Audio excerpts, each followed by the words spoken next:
Welcome to Sathya's cook book. நம்ம இன்றைக்கி சிம்பிளான லஞ்ச் மெனு தான் பார்க்க போகிறோம்.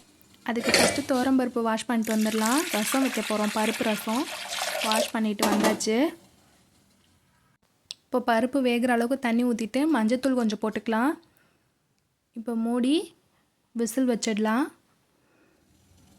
நெல்லிக்காய் அளவு நான் புளி எடுத்திருக்கேன், அதை ஊற வச்சுக்கலாம். எப்போவுமே எங்கள் அவ்வா சொல்லுவாங்க, புளி ஊற வைக்கும்போது நம்ம கல்லுப்பும் சேர்த்தே ஊற வைக்கணும்னு. அதனால் கல்லுப்பு போட்டுக்கலாம். 3 விசில் வச்சு எடுத்துட்டேன். பாருங்கள், நல்லா வெந்து வந்திருக்கு. இதை மற்ற வச்சு நல்லா கடைஞ்சிக்கலாம். தேவையான அளவு தண்ணி ஊற்றிக்கோங்க. புளியை ஒரு பக்கம் கரைச்சி எடுத்துகிட்டு வந்துடலாம். அது கூடவே நான் 2 தக்காளி போட்டிருக்கேன். அதையும் நல்லா கரைச்சிக்கலாம். கரைச்சிட்டு அந்த சக்கையை மட்டும் எடுத்துடுங்க. பாருங்கள், நான் 4 காஞ்ச மிளகாய் போட்டிருக்கேன்.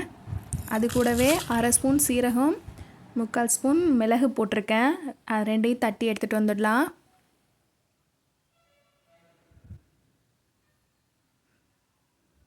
பாருங்கள், இந்த அளவுக்கு அரைஞ்சா போதும். ஒன்றும் பாதியமாக அரைச்சாலே போதும். ஒரு 7-8 பல் பூண்டையும் போட்டு நசுக்கிக்கலாம்.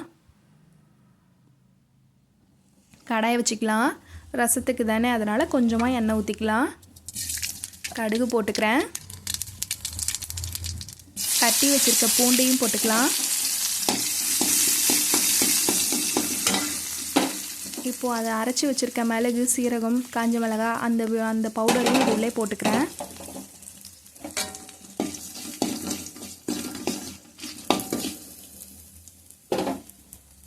கொஞ்சமாக மஞ்சத்தூள் போட்டுக்கலாம். பெருங்காயத்தூள் கொஞ்சம் போட்டுக்கிறேன். இப்போது கரைச்சி வச்சுருக்கேன் அந்த தண்ணியும் ஊற்றிக்கிறேன். நான் எக்ஸ்ட்ரா எதுவும் தண்ணி ஊற்றலை, ஊற வச்சுருந்த தண்ணி தான். கொஞ்சமாக கல்லுப்பு போட்டுக்கலாம். பாருங்கள், நான் பருப்பு கடைஞ்சி வச்சுருக்கேன்ல, அதுலேருந்து தண்ணியை மட்டும் எடுத்து வச்சுருக்கேன். இது நல்லா கொதி வந்ததும் இந்த பருப்பு தண்ணியை அதில் ஊற்றிடலாம். ஊற்றி லேசாக ஒரு கொதி வந்ததுமே நம்ம நிறுத்திடணும். ரொம்ப கொதிக்க விடக்கூடாது, ரசத்தோட ஸ்மெல்லே மாறிடும். ரசமே பொதுவாக நம்ம கொதிக்க விடாமல் எடுக்கணும். இப்போ அடுத்தது இன்னொரு பக்கம் முட்டை 4 வேக வச்சுக்கிறேன். முட்டை வேகும்போதே உப்பு போட்டு வேக வைங்க, ஓடு உடையாமல் வரும். பாருங்கள், வெந்துடுச்சு. இப்போ நான் அந்த முட்டையை ஸ்லைஸாக கட் பண்ணிக்கிறேன்.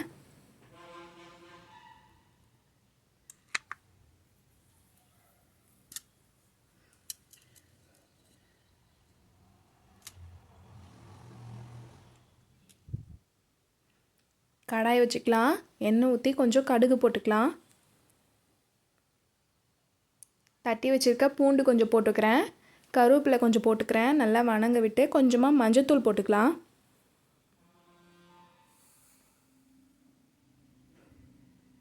கூடவே ஒரு 1/2 ஸ்பூன் அளவுக்கு வீட்டு குழம்புத்தூள் இருக்குல்ல, சாம்பாருக்கு வச்சுருப்போம்ல, அந்த தூள் தான் நான் போட்டுக்கிறேன்.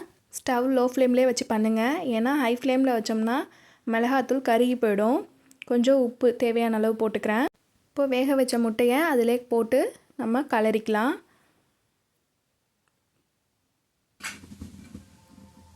கடைசியாக மல்லி கொஞ்சம் தூவிக்கலாம். அவ்வளோதான், முட்டை மசாலா ரெடி.